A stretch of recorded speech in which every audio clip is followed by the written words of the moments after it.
अस्सलामुअलैकुम मेरे दोस्तों, उम्मीद है आप सब लोग खैरियत से होंगे। वेलकम करता हूं आपको अपने आज के नए व्लॉग में। और मेरे दोस्तों, आज का जो टॉपिक है मेरा, वो यंगस्टर के लिए बहुत ज़्यादा इंपॉर्टेंट है, क्योंकि आप लोगों के बहुत बड़ी तादाद में मेरे पास मैसेज आ रहे थे और आप लोग ये बोल रहे थे कि मुर्तज़ा भाई, अगर हम स्टूडेंट वीज़े पे इस कंट्री में आना चाहें तो हम कैसे इसको पढ़ सकते हैं, किस तरह की यहाँ पढ़ाई होती है, कार्ड कब तक हमें मिल जाता है। दूसरा, जब मेरी भाई से मुलाकात हुई तो उन्होंने मुझे एक बड़ी अच्छी चीज़ बताई और मुझसे कहते हैं कि यार, आप सब लोग जो है ना, हम जितने भी एशियन हैं वो सिर्फ पीछे भाग रहे हैं आर्टिकल 88 और 89 के। यहाँ पे इसके बाद भी बहुत आसानी से कार्ड मिल सकता है। ज़रूरी नहीं है कि आप अपने 2-2 साल यहाँ पर आके ख़राब करें। किस तरीके से जल्दी कार्ड ले सकते हैं। भाई वैसे तशरीफ़ लाए बिलोंग करते हैं पाकिस्तान से, और ये यूक्रेन में थे और यूक्रेन से यहाँ आए, और माशाल्लाह इनके पास अब रेजिडेंस कार्ड भी है, यहाँ पर पढ़ रहे हैं यूनिवर्सिटी में। उसके बारे में मालूमात लेंगे। कैसे हैं? अस्सलाम वालेकुम भाई, आप खैरियत से हैं? वालेकुम सलाम, बिल्कुल खैरियत। सबसे पहले आपका बहुत बहुत शुक्रिया कि आप यहाँ पे आए हो और हमारा हाल चाल पूछे। सबसे पहले तो मैं आपका शुक्रिया अदा करूँगा कि हम आपकी वजह से इस तमाम इन्फॉर्मेशन नए स्टूडेंट तक पहुँचेगी, और जो लोग भी यहाँ पे आने के लिए इंटरेस्टेड हैं उनकी जिस जिस तरीके से मदद होगी आपकी इन्फॉर्मेशन से, तो ये भी एक बहुत बड़ा सदका जारिया है। मेरे प्यारे भाई, मुझे ये बता दें कि आप यहाँ पर स्टूडेंट हैं, आपने रेजिडेंस कार्ड भी ले लिया, और उस दिन आपने जब मेरी आपसे मुलाकात हुई तो आपने बोला कि मुर्तज़ा भाई, हमारे जितने लोग भी आ रहे हैं वो आर्टिकल 88 और 89 के पीछे भागे चले जा रहे हैं, 2-2 साल इंतज़ार कर रहे हैं कार्ड के लिए, और यंगस्टर हैं, वो क्यों नहीं इस तरफ आते पढ़ाई की तरफ। तो इसके बारे में ज़रा बताएं, क्या आप उस दिन कह रहे थे? जी बिल्कुल यही है, इसको हम कहेंगे लैक ऑफ नॉलेज, के हमारे लोग के पास इतना नॉलेज नहीं होता, और जिधर वो जाते हैं यहाँ पे तो अनफॉर्चुनेटली यहाँ पे जो है, जो सिटीज़ में, बाज़ार में, मार्केट्स में जो पड़े हुए उनके पास जाते हैं तो उनको अब वो बिज़नेस माइंडसेट है। सही है। तो वो अपने बिज़नेस में या उसी को काम लगाने में कहीं ना कहीं उनको वही बताते हैं, या वो जिस तरीके से आए हैं तो वो उनको यही बताएंगे कि फलाने जगह पे जाओ, वहाँ पे आप एग्रीकल्चर वर्क करो, ये करो, वो करो, वो तो तमाम काम उनको वही रेफर करते हैं। लेकिन नहीं, हालांकि अगर आप स्टूडेंट हो और आप स्टडी करना चाहते हो आगे, तो आप इधर आ जाओ। यहाँ पे बड़े इदारे हैं, हर किस्म के इदारे हैं। फॉर एग्जांपल, आप किसी भी इदारे में जाओ, हमें जो है ना सोशल वाले भी हेल्प करते हैं, सारे इदारे वाले, कि आपने पढ़ना है। यूनिवर्सिटी में जाओ, वहाँ पे एक ह्यूमैनिटेरियन डोर होती है जो आपको वो हेल्प करती है। आप यहाँ पे पढ़ो, आप जब पढ़ाई में यहाँ पे एडमिशन करते हो तो आपको विदिन 2-3 मंथ्स आप एलिजिबल हो कि आप अप्लाई कर सकते हो रेजिडेंस कार्ड के लिए।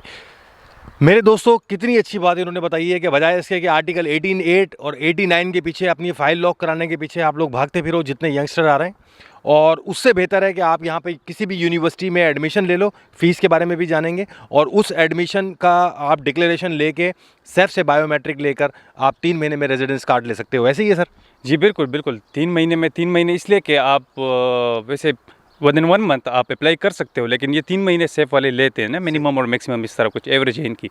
तो यही 3 महीनों में आपको कार्ड मिल सकते हैं। मुझे तो मिला है, और मैं यही कहूँगा कि अब जो आ रहे हैं जो बंदे, तो वो सिर्फ 88 और 89 के पीछे ना भागो। उधर करना क्या, यहाँ पे आ जाओ, यूनिवर्सिटी में आ जाओ, यूनिवर्सिटी में एडमिशन लो, यहाँ पे कार्ड लो, यहाँ पे पढ़ो, अपना फ्यूचर बनाओ, इस मुल्क का भी फ्यूचर बनाओ, अपने मुल्क का भी फ्यूचर बनाओ। सही बात है। अच्छा, मुझे ये बताइएगा कि आप यूक्रेन से यहाँ पर आए, आने के बाद आपने यहाँ यूनिवर्सिटी में एडमिशन लिया, अभी यूनिवर्सिटी में ही मैं आपके खड़ा हुआ हूँ, तो इन्होंने ही आपको हॉस्टल दिया है? क्या तरीक़ेकार है, किस तरीके से रह रहे हैं, कैसे एडमिशन लिया, पढ़ाई कैसे अंग्रेज़ी में हो रही है, क्या हो रही है? कोई ऐसी चीज़ तो नहीं है कि कोई चीज़ समझ से बाहर हो? रेजिडेंस कार्ड भी ले लिया आपने? जी, सबसे पहले यहाँ पे जो पढ़ाई है इंग्लिश में, तो पूरे यूरोप में लैंग्वेज बैरियर होती है। आप जिस कंट्री में भी जाते हो तो उधर आपने सबसे पहले लैंग्वेज सीखना है। तो मैं वैसे रेफ़र ये भी करता हूँ, जो पहले बंदा आ जाता है यहाँ पे यूनिवर्सिटीज़ में, लैंग्वेज में एडमिशन कर ले तो बेहतर है। नहीं तो आपके, हम मास्टर क्लास वाले, तो यहाँ पे मास्टर वाले है, कुछ इंग्लिश में भी है, कुछ पुर्तगीज़ लैंग्वेज में भी है, लेकिन बहरहाल समझ आ जाती है। टीचर्स कोऑपरेटिव होती है। दूसरे एकोमोडेशन की बात है, तो एकोमोडेशन यहाँ पे मुख्तलिफ़ किस्म के स्कॉलरशिप्स होती है। जिस तरह ये एक है यहाँ पे स्टैंडर्ड स्कॉलरशिप है, जो बैंक भी है उनका एक, और यहाँ पे एक है जेज़, जो इनकी डॉक्यूमेंटेशन वगैरह सब कुछ करती है, उनकी भी स्कॉलरशिप है। तो हमें स्कॉलरशिप मिलती है जिसमें हमारे एकोमोडेशन भी फ्री है, जो हमें यूनिवर्सिटी फ़ीस भी उसमें मिलती है। अभी अकोमोडेशन आपकी फ्री है? बिल्कुल, एकोमोडेशन भी फ्री है, उसमें हमें खाने पीने के भी पैसे मिल रहे हैं, उसमें हमारे तमाम खर्च होते हैं, उल्टा सेविंग भी हो जाती है उसमें। आप क्या स्टडी कर रहे हैं यहाँ से? मैं यहाँ पे एनवायरमेंटल इंजीनियरिंग करता हूँ। तो आपकी फ़ीस क्या है मंथली? मंथली फ़ीस ये 105 यूरोस तक हो जाएंगी। 105 यूरो मंथली फ़ीस है, जिसमें रिहाइश भी फ्री है, और बिल्कुल इसमें रिहाइश भी फ्री। ये वैसे है हमारे यूक्रेनियन के लिए एक ऑफ़र है, लेकिन बाकी पाकिस्तानी जब आते हैं तो पर ईयर उसकी एनुअल फ़ीस जो होती है वो होती है 7000 समथिंग इस तरह। लेकिन वो भी इतनी नहीं है। जो बंदा उधर से आ सकता है इधर तक, तो यहाँ पे फिर कार्ड लेने के लिए और पढ़ने के लिए, ख़ुद को एजुकेट करने के लिए मेरे ख्याल में पैसे कोई इतनी मानी नहीं रखती। नहीं रखता, सही बात। अच्छा, मैं ये पूछना चाह रहा था आपसे कि आपके अभी मैंने कुछ स्टूडेंट्स की वीडियो और बनाई थी, तो नीचे लोगों के कमेंट्स आए कि यार अगर स्टडी वीज़ा ही करना है और अगर ये 400 यूरो जो है वो देना ही है फ़ीस का, तो पुर्तगाली क्यों, और बहुत सारे अच्छे कंट्री पड़े हुए हैं। तो जानना मैं ये चाह रहा हूँ कि आपके पास यूक्रेन की प्रोटेक्शन भी थी, आपको पूरी दुनिया गले लगा रही थी। कनाडा ने बोला, अमेरिका ने बोला, इंग्लैंड ने बोला, जर्मनी ने बोला, स्वीडन ने बोला कि आप हमारे पास आ जाओ, जिनके पास प्रोटेक्शन थी। जो जितने भी लोग यूक्रेन से आए हुए थे, आपने पुर्तगाल को ही क्यों चूज़ किया? पुर्तगाल को एक इसलिए चूज़ किया कि यहाँ पे रिलीफ बहुत है, गवर्नमेंट आपको हेल्प बहुत करती है, सपोर्ट बहुत है। बाकी कंट्रीज़ में यही है कि वो आपके पीछे पड़े होते हैं कि ये करो वो करो, इतनी टैक्सेशन, इसकी टैक्सेशन, ये वो तमाम चीज़ें, तो वो बड़ी आपको इरिटेट करती है। यहाँ की गवर्नमेंट आपको इरिटेट नहीं करती, बड़ा सुकून से, मतलब हम तो रह रहे हैं 1 साल से ज़्यादा हो गए और बड़े सुकून से रह रहे हैं अल्हम्दुलिल्लाह। ज़बरदस्त है माशाल्लाह। पासपोर्ट का टाइम आपका कब से शुरू होगा, और जो लोग यहाँ पे स्टूडेंट हैं, जिन लोगों ने स्टडी बेस पे यहाँ पे रेजिडेंस कार्ड लिया है, अगर वो अपनी पढ़ाई कंप्लीट नहीं करते तो क्या उनको पासपोर्ट मिलेगा, या अगला कार्ड इनका रिन्यू होगा या नहीं होगा? कार्ड इशू का जो डेट होता है वही डेट से आपका पासपोर्ट का टाइम स्टार्ट होता है। इसके बाद आपके 5 ईयर्स जब कंप्लीट हो जाती है तो आप एलिजिबल हो जाते हो कि आप पासपोर्ट के लिए अप्लाई करते हो। लेकिन जहाँ पे आप फॉर एग्जांपल आप पीएचडी स्टूडेंट हो, आप आते हो 5 साल पढ़ते हो, तो 5 साल के बाद आपको डायरेक्टली आपको पासपोर्ट मिल जाएगा। सही है। तो आपने कंटिन्यू रखनी है, आप स्टडी पे अगर 2 साल गुजार ले, 3 साल आप काम करो, तो आपको पासपोर्ट मिल सकते हैं। ठीक है। कुछ और कहना चाहेंगे जो पुर्तगाल में लोग नए आ रहे हैं, उनके बारे में कुछ कहना चाहेंगे?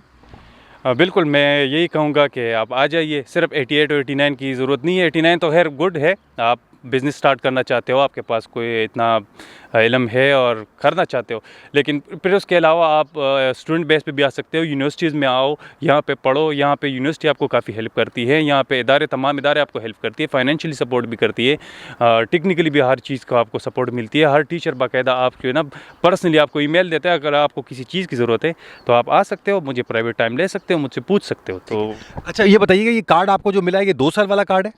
जी बिल्कुल, 2 साल वाला कार्ड मिला है मुझे। तो फ़िलहाल 2 साल का ही है, लेकिन पहले ये मेरी एजुकेशन थी 1 ईयर के लिए, फिर 2 ईयर के लिए मैंने बाद में कर दी, लेकिन ये स्टार्ट में ही देते 2 साल का ही देते। तो पुर्तगाल का मेरे ख्याल में यही है, पहले 2 साल का ही कार्ड देते, फिर बाद में 3 साल का देते, फिर उसके बाद स्टैंडर्ड बना हुआ है। अच्छा, इस वक्त मैं कोइम्ब्रा में आपकी यूनिवर्सिटी के अंदर खड़ा हुआ, बड़ा ही कोई पुरसुकून माहौल है। और इस यूनिवर्सिटी का नाम क्या है बेसिकली? इस यूनिवर्सिटी का नाम है यूनिवर्सिटी ऑफ कोइम्ब्रा, और ये ग़ालिबन आई थिंक 1209 में बनी थी। इवन यहाँ का एक लाइब्रेरी है जो 12-13 सेंचुरी में बनी है, वो बड़ी मशहूर भी है, शायद आप विज़िट कर चुके हो या नहीं, लेकिन जो भी टूरिस्ट आते हैं वहाँ पे विज़िट करते हैं। ये वाला पोल 2 इसको कहते हैं। तो ये बनी है मेरे ख्याल में कुछ 1970 इस तरह, कुछ 72 में बनी है। हाँ, ये भी इतनी नहीं है, लेकिन वो 1200 की जो इसकी बेसिक वो है पोल 1, तो वो बड़ी पुरानी है। ठीक है। तो मुझे ये बताइएगा, और ज़्यादा पाकिस्तानी स्टूडेंट्स हैं यहाँ पे पुर्तगीज़ इस यूनिवर्सिटी में? यहाँ पे है कुछ स्टूडेंट्स हैं जो पीएचडी के हैं, पीएचडी लेवल के, और बाकी एक एरस्मस के एक स्टूडेंट वगैरह मैं मिला हूँ उससे, और बाकी कुछ है पाकिस्तानी जो यूक्रेन से आए थे। अच्छा।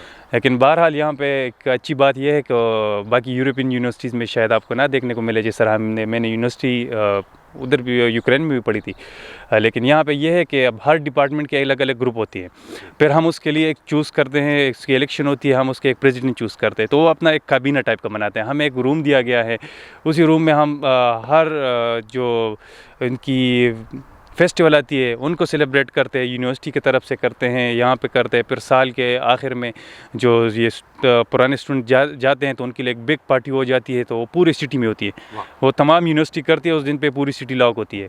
इवन साल के स्टार्टिंग में भी जिस तरह पाकिस्तान में वो रैगिंग नहीं होती यूनिवर्सिटीज़ में, तो यहाँ पे भी एक काइंड ऑफ रैगिंग होती है न्यू स्टूडेंट्स के साथ, और फिर उनके लिए भी एक कुर्ते जो होती है वेलकम, इसको कहते हैं वेलकम पार्टी है ये। तो वो भी ऑर्गेनाइज़ करती है, यही हमारे जो है ना, हमने जो ये चूज़ की होती है, जिस तरह हमने यहाँ पे मतलब सोशल टाइप का किया होता है ना, जो हमने बनाए होते हैं। अच्छा, मैं ये कहना चाह रहा हूँ कि जिस तरह यहाँ मैंने देखा कि पाकिस्तान, इंडिया, बांग्लादेश से लोग आते हैं, और वो क्या करते हैं कि उनको आर्टिकल 90 की तरफ जाते हैं और किसी से कॉन्ट्रैक्ट लेते हैं, और वो 1750 यूरो का, और वो मंथली उस पर इतना टैक्स आता है कार्ड जल्दी लेने के चक्करों में। तो आप यही रिकमेंड करेंगे, बेहतर ये है कि ओरिजिनल तरीके से आगे एडमिशन लो, अगर विजिट पे आ जाओ तो भी एडमिशन मिल जाता है यहाँ पे, ऐसे ही है ना, टूरिस्ट वीज़े पे आगे भी एडमिशन मिल जाता है और एडमिशन लेके आप कार तक पहुँच जाओ। जी बिल्कुल, यहाँ पे अगर आप किसी को इतने पैसे देते हो तो क्यों ना आप आ जाओ यहाँ पे। एट देन आपने लैंग्वेज सीखना ही है, आपने कुछ भी काम करना है यहाँ पे, या अपना बिजनेस करना है, जो भी करना है आपने लैंग्वेज सीखना है, आपकी मजबूरी है। तो फलक ज़ेब भाई आपका बहुत बहुत शुक्रिया, और इंशाल्लाह आपसे मुलाकात रहेगी, और मज़ीद जो यहाँ पे स्टूडेंट आ रहे हैं, यकीनन आप वैसे भी यहाँ लोगों की हेल्प करते हैं, और जो इन्फॉर्मेशन चाहिए होगी व्यूअर्स को, इंशाल्लाह ज़रूर आप उनकी हेल्प करेंगे। बिल्कुल, इंशाल्लाह आप मुझसे जिनकी भी कोई भी प्रॉब्लम हो तो आप मुझसे कांटेक्ट करें। मैं यहाँ पे हूँ, कुमरे में हूँ, तो मैं हाजिर हूँ। बहुत बहुत शुक्रिया आपका, थैंक यू सो मच। आपका भी शुक्रिया।